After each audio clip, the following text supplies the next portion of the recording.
Is reality real?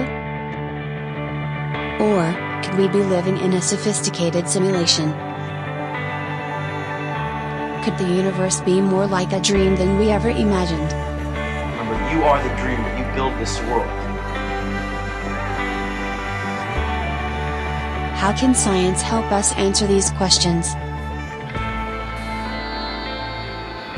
Welcome to the Simulation Hypothesis.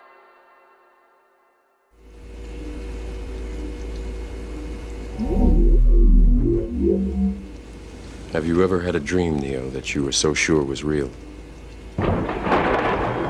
What if you were unable to wake from that dream? How would you know the difference between the dream world and the real world? What if you woke up one day and discovered that everything you've always taken for granted is not what it seems at all?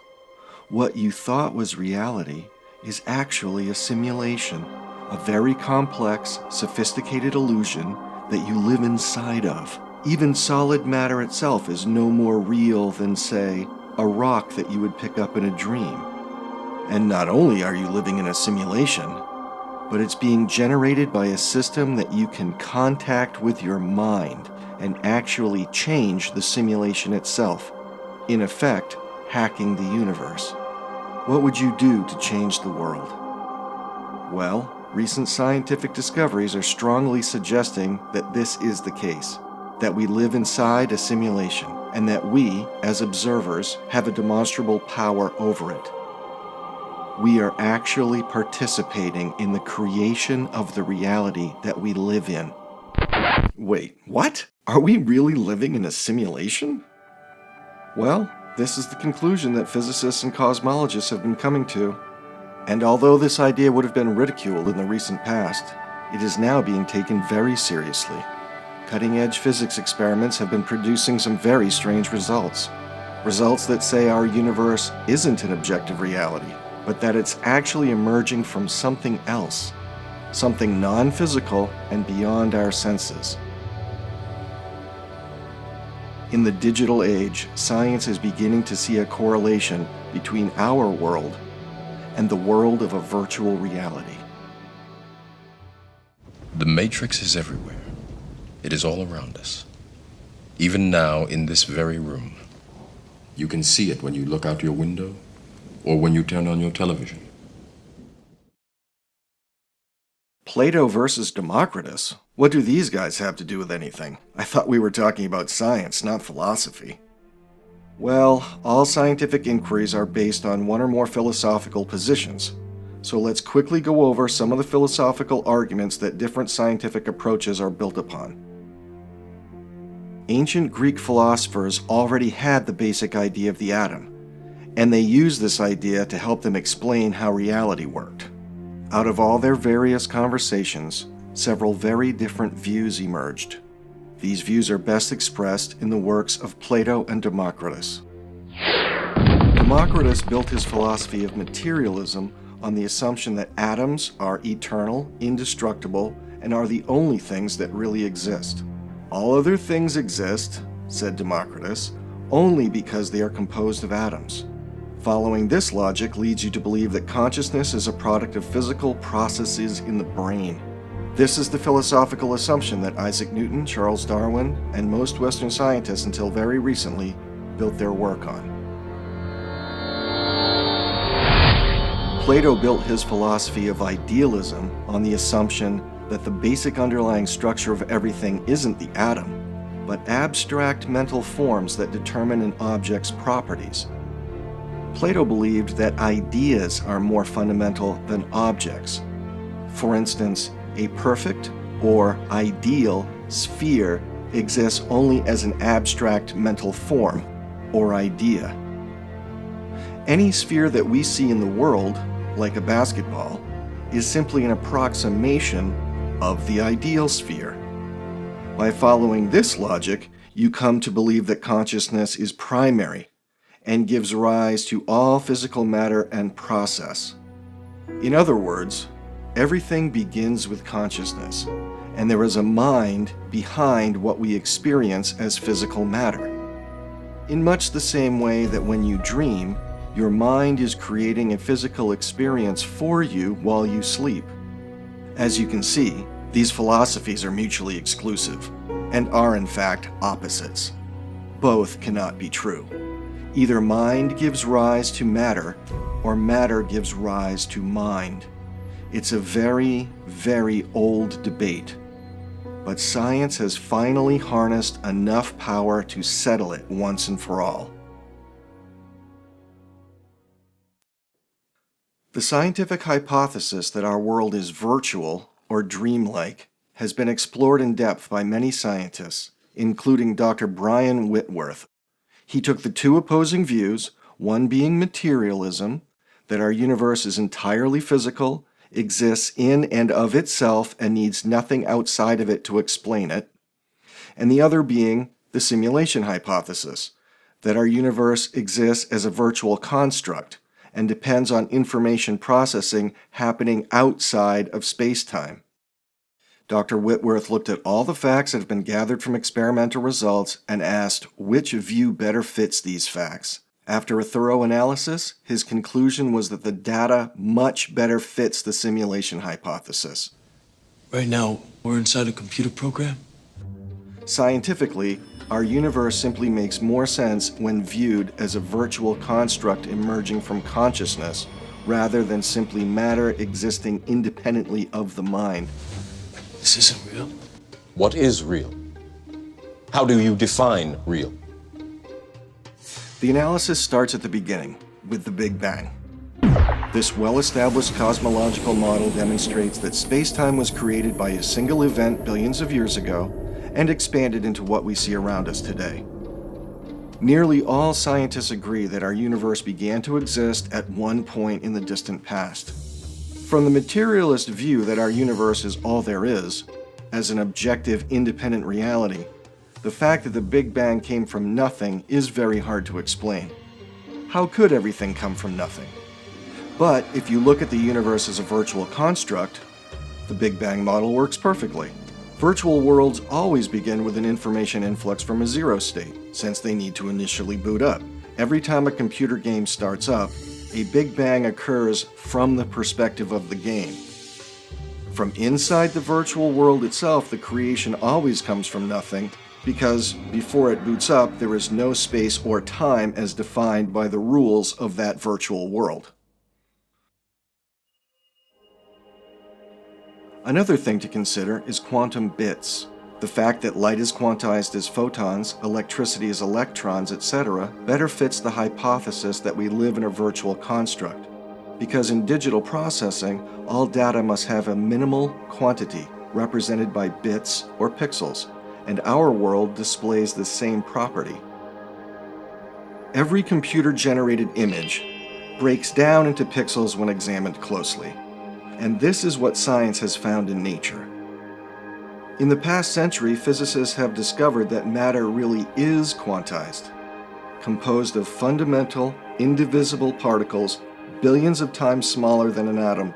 And, as science has discovered more and more about the way the universe behaves, it has become clear that nature is a matrix of computable bits.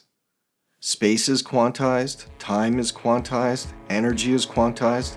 Everything is made of individual bits, which means the universe has a finite number of components, which means it has a finite number of states, which means it's computable.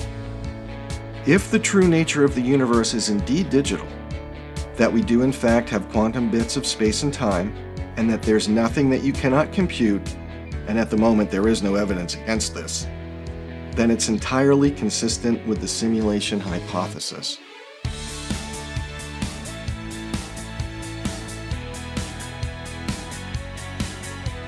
Well, how does living in a virtual reality benefit me?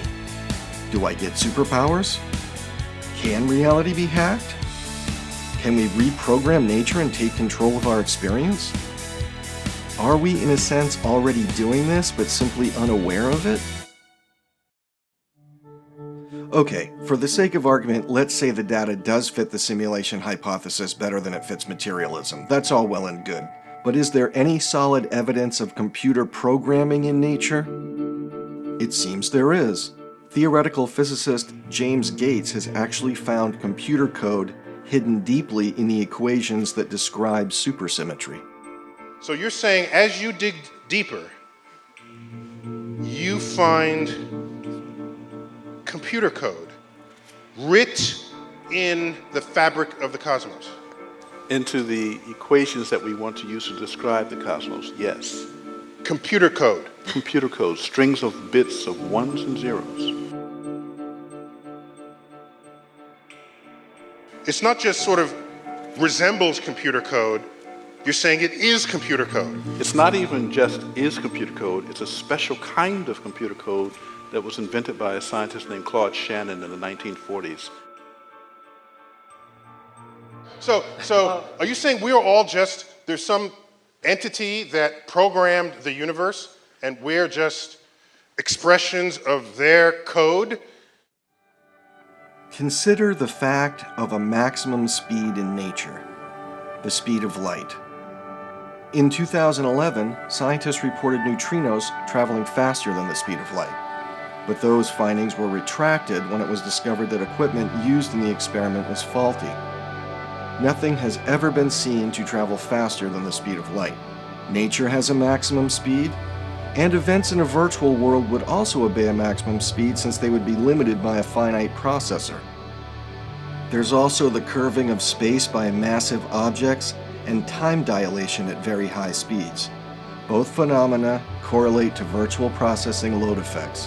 High matter concentrations in our universe may constitute a high processing demand, such that massive objects would slow down the information processing of space-time, similar to the way that high data demands in a computer will slow down the processing speed.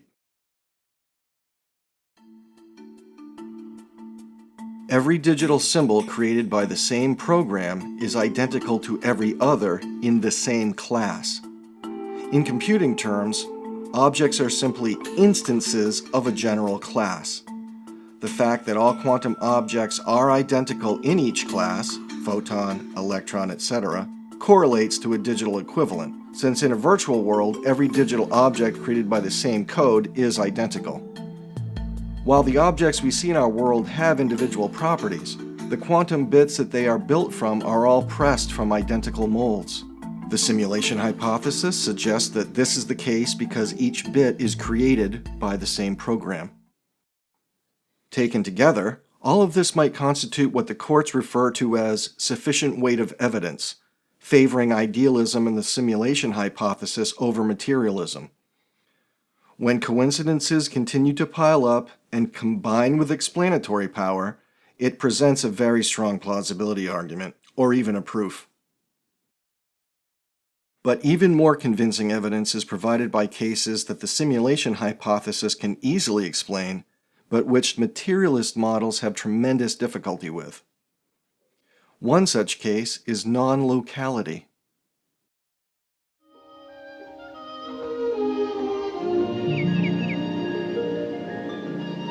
Toto, I have a feeling we're not in Kansas anymore.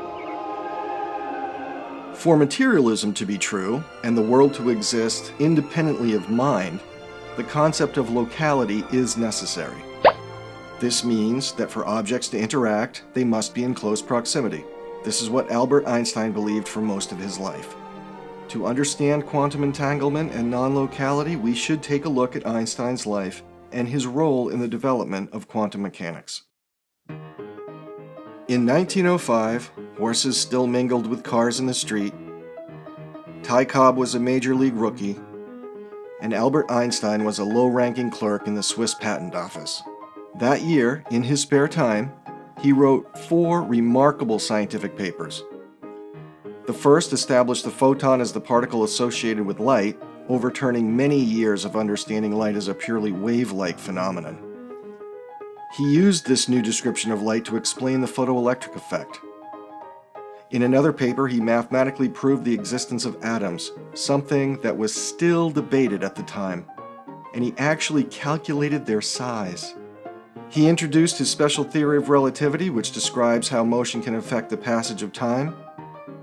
And then, with E equals mc squared, he established the fundamental relationship between matter and energy. This explains what makes the sun shine. He was so far ahead of his time that no one even recognized his accomplishment. That is until this man, Max Planck, the greatest theoretical physicist in Europe at the time, and the editor of the journal Annalen der Physik, read the paper Einstein had submitted describing light as consisting of photons. Planck sent an assistant to the patent office to fetch Einstein. This recognition helped get young Albert accepted into the University of Zurich. Max Planck made many important and lasting contributions to the field of physics, but perhaps his greatest discovery was Einstein.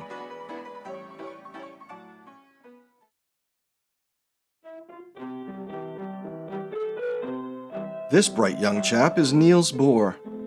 He grew up in Copenhagen, Denmark, and received his PhD by age 26. Not too shabby. He studied Einstein's paper proving the existence of atoms, and in 1913 he introduced a conceptual model for the workings of the atom, and it's still the one taught today. A positively charged nucleus is orbited by negatively charged electrons, and these electron orbits have very specific energy levels that are quantized. Bohr's atomic model had enormous impact on atomic physics and chemistry, paving the way for the modern era. He was given a nice position at the University of Copenhagen as a physics professor. Meanwhile, Einstein had been made a member of the Prussian Academy of Sciences and a professor of physics at the University of Berlin. Oh, and he's published a few more papers. In one of them, he answers the age-old question, why is the sky blue? He solved the problem by examining the cumulative effects of light scattering by individual molecules in the atmosphere. Just another day at the office.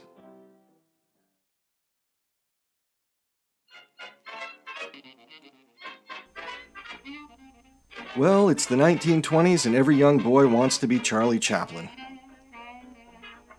This one wanted to be a scientist.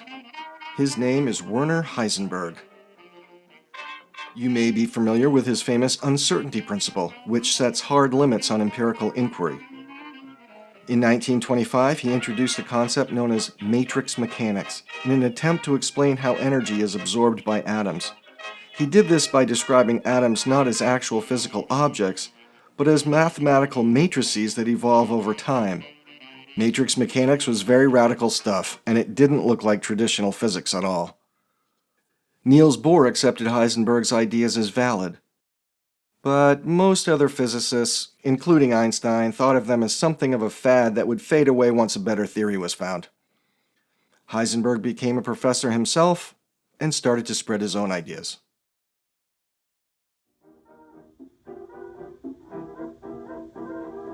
This is Erwin Schrödinger. In 1926, he was teaching physics at the University of Zurich, where Einstein had gotten his PhD. He wrote a paper introducing wave mechanics as an alternative to Heisenberg's matrix mechanics. It was Schrödinger who first claimed that two particles could be entangled and that they would behave as one system, as one thing, mind you, even if they were separated in space. This meant that any interaction with, observation, or measurement of one of the entangled particles would cause an instantaneous effect in the other, even at great distances across space, up to and including infinite distance in space. This is what is known as non-locality. For the majority of physicists, who were, after all, completely invested in a materialist view of the universe, this was truly unacceptable, and simply could not be true, even if all the equations worked. They just needed to put their heads together and figure out what was really going on with this newfangled wave and matrix mechanics. Einstein took particular interest in this problem because it was he who had let the genie out of the bottle with his photon and the quantum theory of light.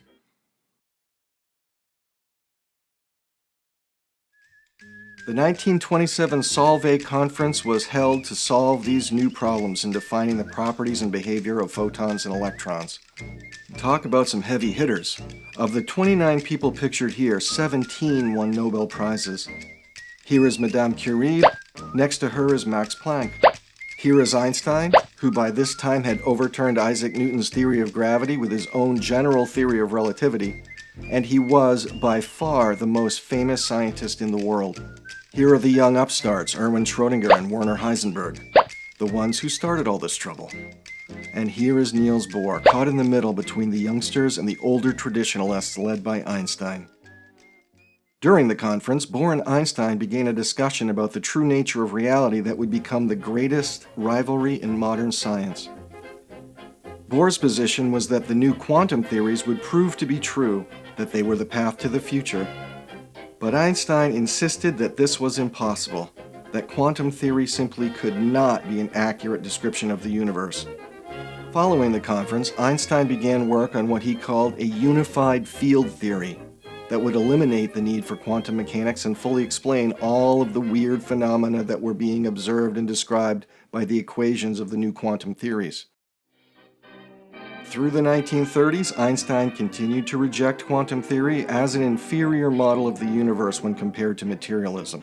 And in 1935, he co-authored a paper with Boris Podolsky and Nathan Rosen to show that quantum theory could not be accurate because of the prediction of instantaneous interaction between quantum bits separated by space. The Einstein-Podolsky-Rosen paper was called "Can Quantum Mechanical Description of Physical Reality Be Considered Complete?" Einstein called the predicted non-local behavior of particles spooky action at a distance, to drive home the ridiculousness of such a prediction. The 1940s were a good time for Einstein. He continued to bask in his rock star celebrity, living in Princeton, New Jersey, teaching at the Institute for Advanced Studies, and collaborating on several important papers. But all the time, he was trying to win the argument with Niels Bohr, working away at his unified field theory to rescue the materialist universe from quantum non-locality. By 1955, Einstein was an elderly man. He had been working on his unified field theory for 28 years to no avail. This was the man who had written 4 groundbreaking scientific papers in a single year. He had explained why the sky is blue, what makes the sun shine, how acceleration through space can slow down time. He overturned Newton's theory of gravity, and many, many more accomplishments. But now he had spent nearly 3 decades trying to salvage materialism and was unable to do so. Albert Einstein passed away on April 18, 1955. In 1962, Niels Bohr died, his conflict with Einstein still unresolved.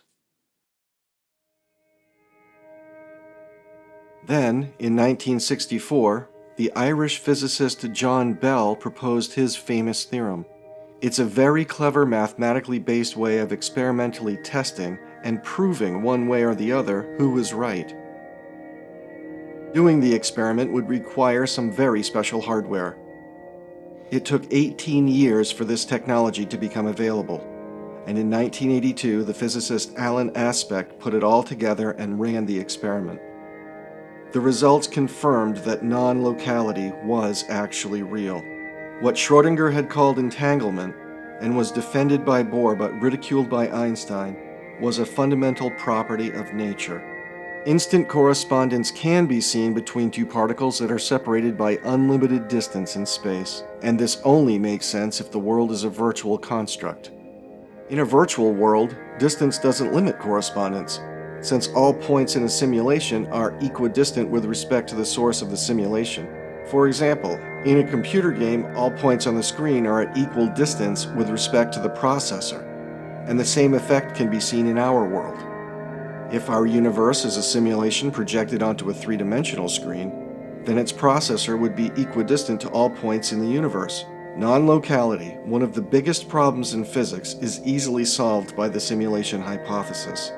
Space seems to be an illusion created by the virtual construct.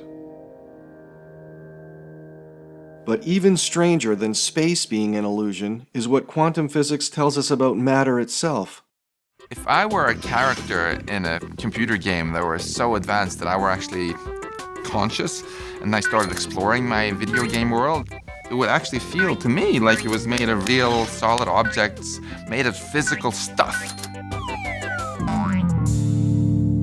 Yet if I started studying as the curious physicist that I am, the properties of this stuff, the equations by which things move and the equations that give the stuff its properties, I would discover eventually that all these properties were mathematical. The mathematical properties that the programmer had actually put into the software that describes everything. The server that's creating you is not in your reality frame. It's outside. If you're Sims, that computer is non-physical to you. What's physical to you is your Sims world. Prior to observation, matter does not seem to exist. Matter seems to be the result of an interaction between consciousness and waves of potential. This has been demonstrated repeatedly in ever more precise versions of the double slit experiment, from the 1920s right up through the present. To understand the double slit experiment, we first need to know how particles behave. If we shoot small objects at a detector, we will see a clump pattern form where they went through the slit and impacted. If we add a second slit, we would expect to see a second clumping duplicated to the right. Now let's look at waves. The waves go through the slit and radiate out, striking the back wall with the most intensity directly in line with the slit. The line of brightness on the back screen shows that intensity. This is similar to the clump pattern. But when we add the second slit, something different happens. When the top of one wave meets the bottom of another, they interfere and cancel each other out. This results in an interference pattern on the back wall. Where the waves reinforce each other, they are at the highest intensity, the bright lines. And where they cancel each other out, there is nothing.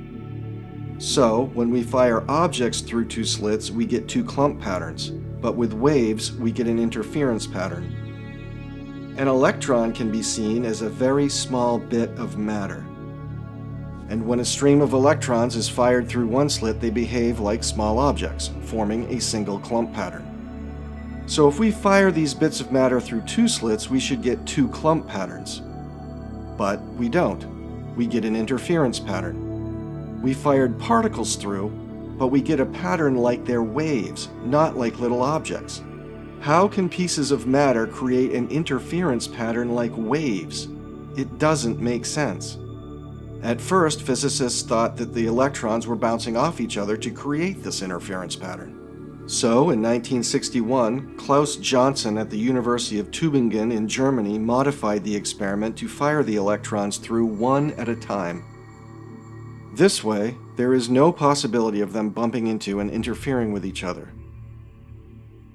But again, the interference pattern was seen.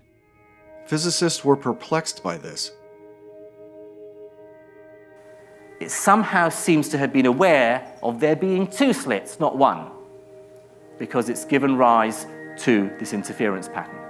How does one atom do that? Does it split in half? Does it become like a cloud that goes through both? The path taken by the photon is not an element of reality.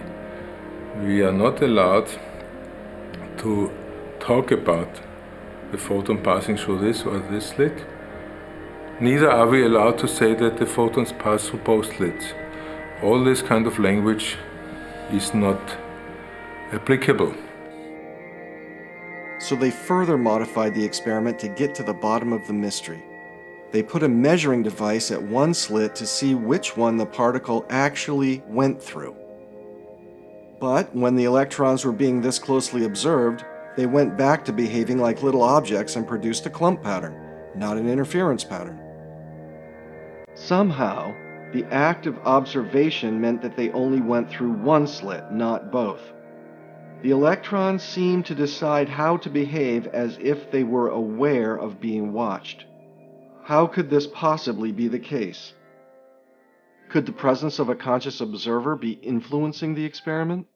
Consciousness is information. It's an information field. Okay, it's data.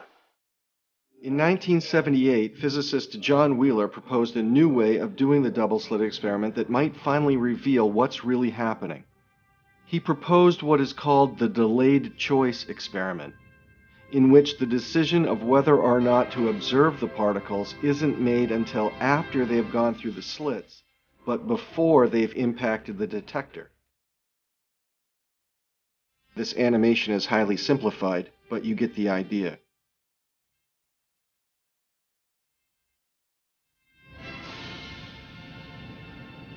Here comes the light. It travels through the double-slit barrier as waves. The waves are past the slits but haven't yet hit the detector. And here comes the scientist. His eyes are closed.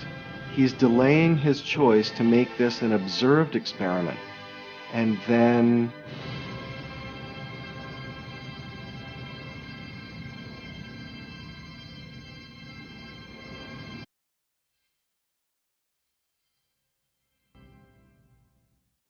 The results of the experiment didn't solve the mystery. Instead, it got even stranger. Because what was found was that at the moment of decision to observe, the waves became particles. And not only that, but they actually made a record of themselves as having traveled through the slits as particles. Yes, you heard me. Deciding to run the observed experiment causes the waves to become particles, and this causal force extends backwards in time. Our choice of what experiment to do determines the prior state of the electron. Running the experiment unobserved does not cause this effect.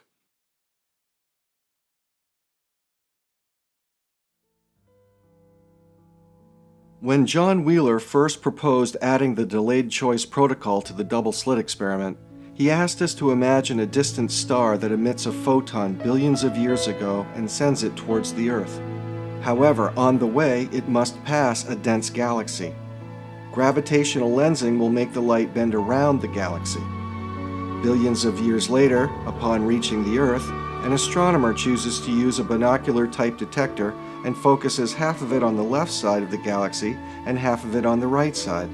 How the astronomer chooses to measure means the photon could only have taken one path and would display a clump pattern.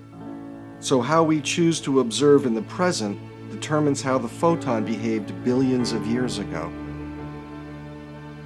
What John Wheeler had predicted was confirmed by the experiment. This doesn't make sense in the materialist worldview.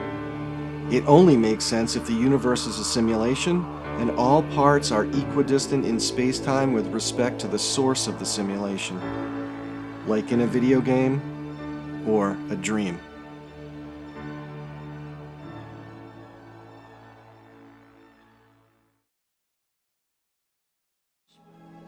The Force? The Force is what gives the Jedi his power. It's an energy field created by all living things. It surrounds us and penetrates us. It binds the galaxy together. Max Planck famously said, "There is no matter as such. All matter originates and exists only by virtue of a force. We must assume behind this force the existence of a conscious and intelligent mind. This mind is the matrix of all matter." One of the hottest ideas in cosmology is known as the holographic principle. It's the idea that our three-dimensional universe is emerging from 2D information. That is, three-dimensional objects are composed of information spread out on a two-dimensional surface, in the same way that a hologram produces a three-dimensional image from two-dimensional information. The holographic principle tells us something very surprising. It says that our ideas of volume, and in a sense, the world, might be a kind of illusion. First of all, I would say it should be clear that this whole holographic story is the most radical thing that has happened to our understanding of space, time, matter, since the invention of quantum mechanics and relativity. Quantum theory in general, and the results of the experiments that have been run in this area, reinforce the holographic principle. Is there any test that we could do to scientifically prove that the universe is a virtual construct and not materialist in nature? Well, you may think that scientists would have run out of ways to do the double-slit experiment. But you'd be wrong. The delayed choice quantum eraser experiment was first performed in 1999 by Marlon Scully, Yoon-Ho Kim, and collaborators. Dr. Kim was consulted to ensure the accuracy of this presentation. The experiment begins in the top left corner with a photon source behind the barrier with two slits. A crystal is placed in front of the barrier which splits the photons into entangled pairs. This lens has the task of directing one of each pair, which have traveled through either slit, so that they will impact at detector 0. When a photon comes through the first slit and is split into an entangled pair, one of them flies through the lens and into detector 0. The second flies downward and is redirected by the prism into the green half-silvered mirror. Half-silvered means that they allow light to pass through 50% of the time. The other 50% are reflected. So, on average, half of the photons are reflected up and impact detector 4. The other half simply travel through, reflect off a full mirror, and reach another half mirror. They can either travel through it and hit detector 1, or be reflected into detector 2. Photons traveling through the second slit are also split up into pairs, with one traveling down and redirected by the prism. At the first half mirror, 50% are reflected and impact detector 3. The others travel straight through and are reflected into the second half mirror. 50% of these travel through and impact detector 2. The other 50% are reflected and hit detector 1. So, all the photons that came from the first slit on the red path could only impact detectors 1, 2, and 4. They can never reach detector 3. All photons coming from the second slit, the blue path, can only impact detectors 1, 2, and 3, but never detector 4. So any photons hitting detector 4 must have traveled through the first slit, and any photons hitting detector 3 must have traveled through the second slit. For photons that impact detectors 1 and 2, it is impossible to determine which slit they came from, because these two detectors can be reached from either red or blue path. The path of their actual origin has been erased by the experimental setup. So what is the function of detector 0? The results of the experiment are related to the time it takes the photons to travel through the apparatus. The shorter the path, the faster the photon reaches the detector, and the shortest path is always to detector 0. So when the photons are split up into pairs, one of them is always recorded at detector 0 first. And then, with a delay, the partner photon hits one of the other detectors. The coincidence counter records the results of all 5 sensors. It establishes a connection between the measurements at detector 0 with the partner photons that reach detectors 1 through 4. This way, each single photon registered at detector 0 can be precisely assigned to a partner at the other detectors. Let's get ready to rumble! This showdown was 2,500 years in the making, and it's for all the marbles, folks. They're playing for the entire universe. It's Plato versus Democritus. Idealism versus materialism. Head to head. Winner takes all. Now, this apparatus can get moving along at a pretty good clip. So they fire a whole slew of photons through here, let the experiment run, gather plenty of data, and then run the analysis.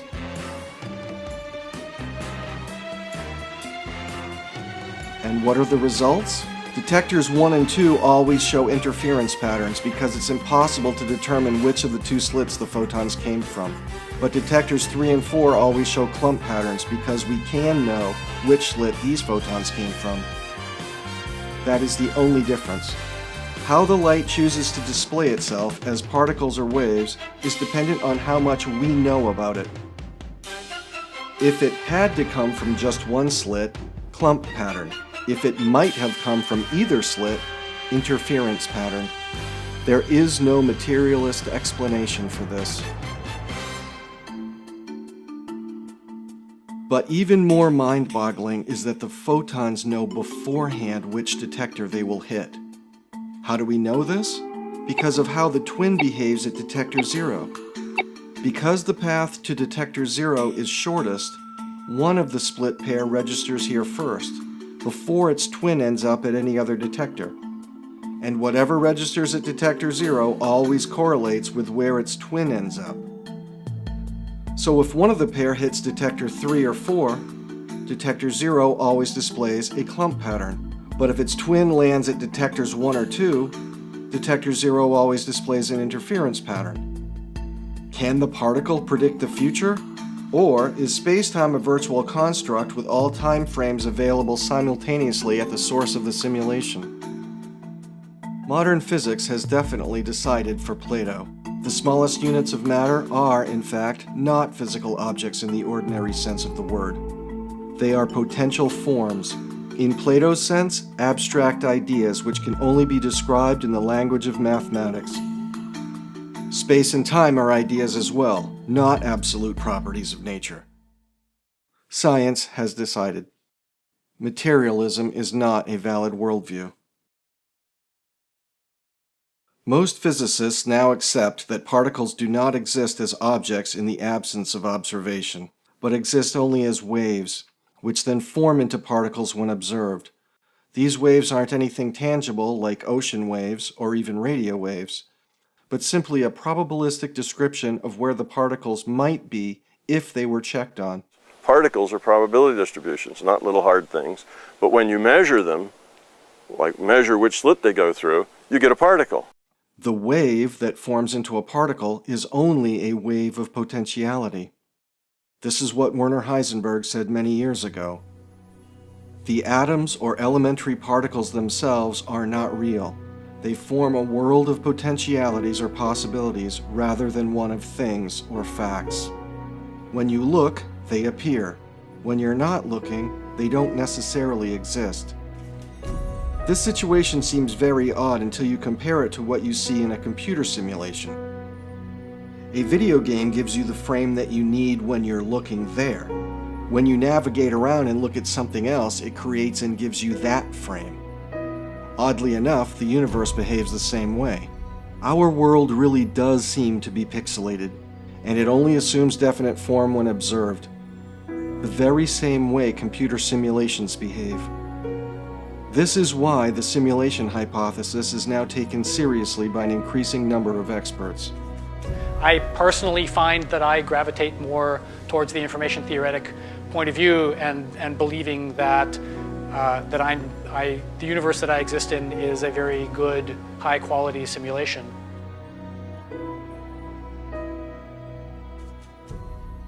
Some folks have tried to salvage objective reality and materialism by claiming that the quantum realm operates on a separate set of rules that don't apply to the macro world of our daily experience. This idea is called macro-realism.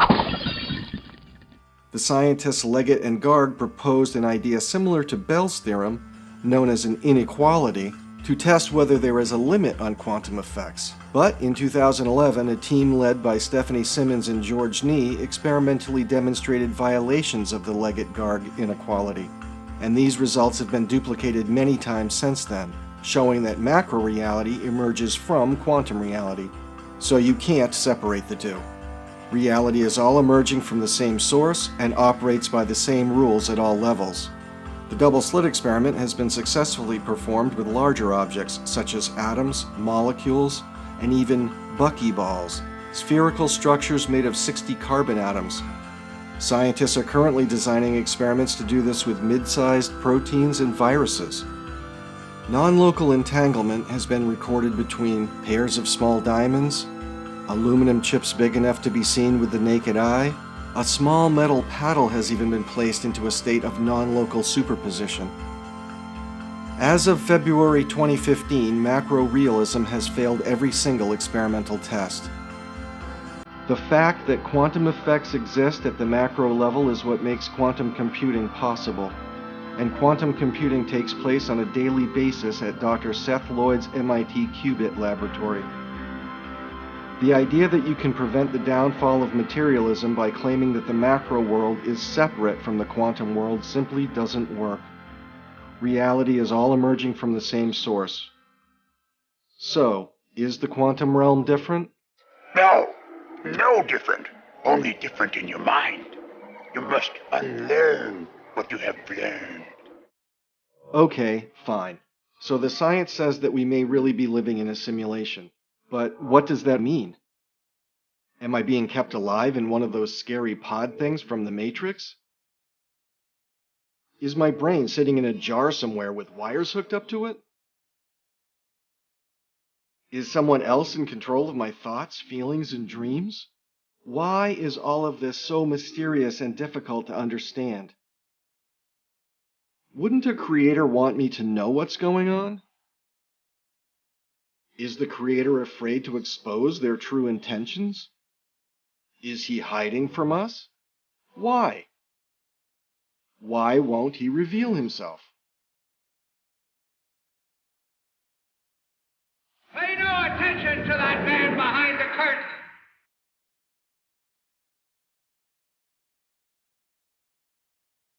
What if part of your subconscious is still connected to the original consciousness that programmed this virtual reality?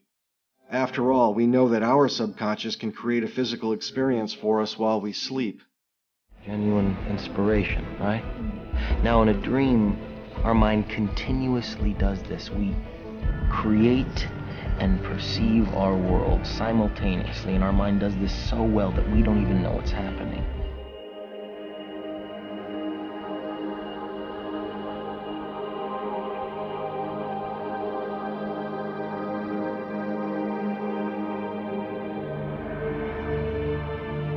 I don't know a single scientist who would disagree with the statement that the world is exceedingly ingenious. Not just mathematical, not just beautiful, not just elegant, but the manifestation of something truly extraordinary.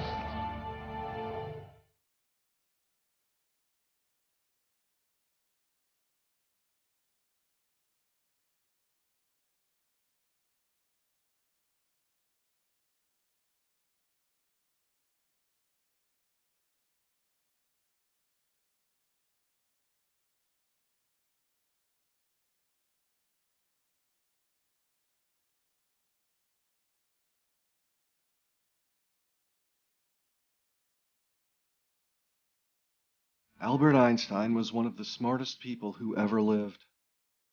In 1 year, he wrote 4 of the most important papers in the history of physics and introduced sweeping changes that ushered in technologies ranging from lasers to the global positioning system.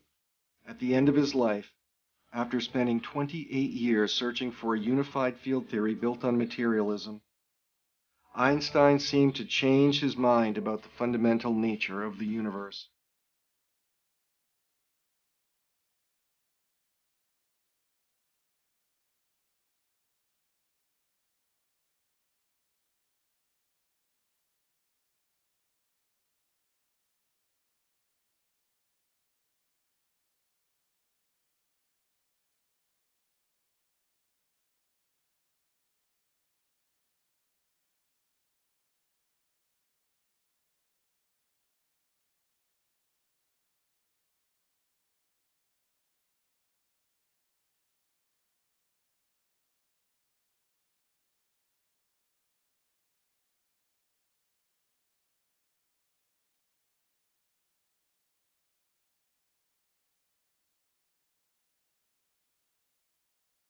Is everything here created by God? Well, yes, if God's the larger consciousness system, yes.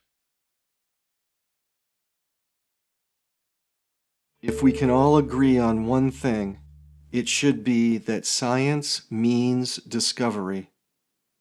That's good. You've taken your first step into a larger world.